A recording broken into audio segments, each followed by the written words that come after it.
Alright, what's going on, people? This is G-Funk84 here to talk about what you see right there on the screen. Trout pulls the upset and stirs the pot big time in the 154-pound division. And I gotta say, can't wait to see what's gonna happen, what's gonna unfold now. I cannot wait to see it. First things first, I want to mention, before I get on to the main event, I want to talk about Danny Jacobs. I mean, just an unbelievable story, you know, of what he went through. And, you know, you want to see a guy like that win. You want to see a guy like that do well. So, shout outs to you. And then the other fight on the undercard with Velez and Sanchez II. I mean, no disrespect to Velez. He won the fight, definitely. But, I mean, Salvador Sanchez II, the thing that rubs me the wrong way about him is that, you know, I understand you want to, you know, show homage to your uncle or whatever, your late great uncle. But I mean, damn, do you have to do everything identical to this guy? I mean, you grow your hair out like him, you wear his trunks and his robe, and then you try to fight exactly like him, and then you get knocked out. You know, it's like, man, you got to just be yourself, man, all right? I mean, we all know you got his name, but still, be yourself, and you'll be all right, man. Don't try to mimic and copy everything that your uncle did. I mean, that just rubs me the wrong way. I'm sorry. Your uncle's a legend, okay? Be yourself. Now, on to this fight here. I definitely thought Trout won it. No doubt about it in my mind when I watched the fight. First time and the second time. I did pick Miguel Cotto to win. I was wrong. I thought that being on the big stage like this and fighting in front of those crazy Puerto Rican fans in New York, I mean, they come out and they support their guy, you know. But Trout stuck to his game plan, and I mean, he looked like a, you know, like he'd been there and done that before, and he did his thing, man. And you know, I'm happy for him. You know, he's come a long way. You know, he's an undefeated champion, and you know, he finally got a big payday, and now he's gonna get more. So you know, you got to be happy for a guy like that. As for Miguel Cotto, you know, you got to respect him as well. I mean, he took a fight. You know, this was a high risk and low reward, you know. But he gets in there and he fights everybody. That's one thing you can say about Miguel Cotto. He fights everybody, you know. So you got to respect him for that. You got to give him his due for that. And he didn't look old to me like some people were saying. He didn't look slow. He just looked like he got beat by a bigger fighter, you know. Trout looked bigger and stronger than Miguel Cotto. I mean, obviously he was bigger, but... and, you know, taller, had the reach, you know, the physical advantages. He really utilized them in the ring tonight. Or not tonight, but Saturday night. And put on a hell of a performance, I think. And he's the guy that people are going to, you know, continue to avoid. And you guys know who I'm talking about. But as for the fight, you know, Trout, I thought he did an excellent job, like I said, utilizing his physical advantages. Using good speed. He had a good left hand that he was landing to the head and to the body. Good straight left hand.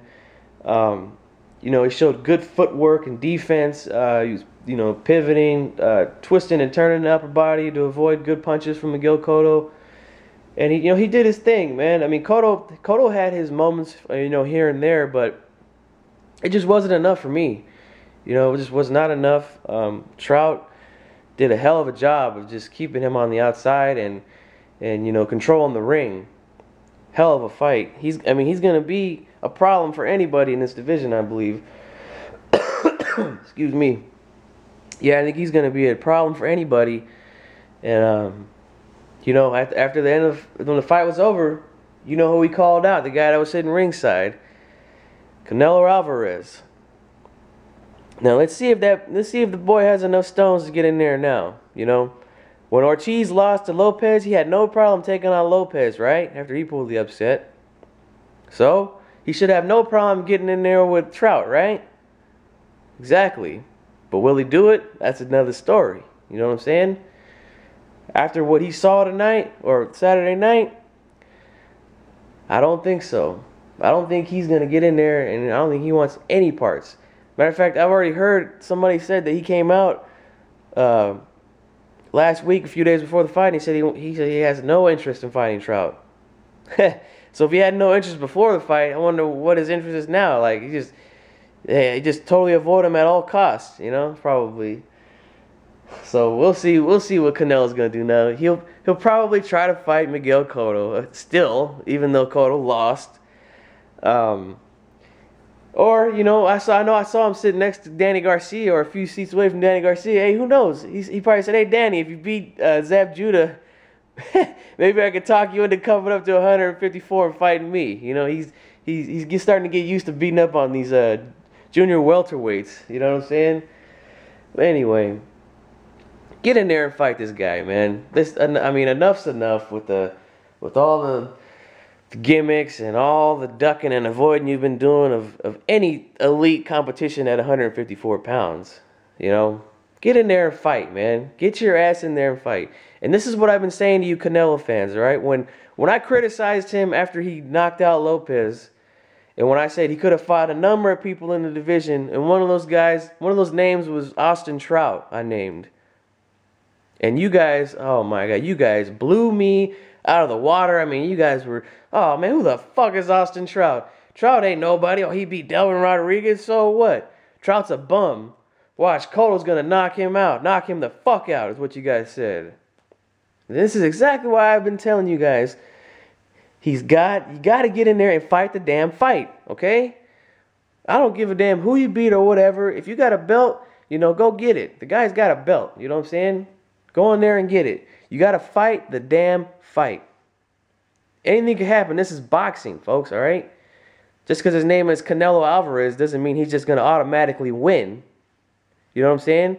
People automatically thought that Miguel Cotto was going to win this fight. But he didn't. He didn't come close to it. This is a good example of why you fight the damn fight. And Canelo needs to get in there and fight the damn fight. All right? I'm tired of you guys making excuses for him. All right? And I don't want to hear no excuses about this fight tonight. All right? Because Miguel Cotto's confidence was running out the roof after he put up a good fight against Floyd. Floyd even said he gave him the toughest fight of his career. His confidence was sky high going into this fight. But Trout did his thing. You know what I'm saying? This is exactly why you can't just overlook people. All right, Canelo fans, you cannot overlook people.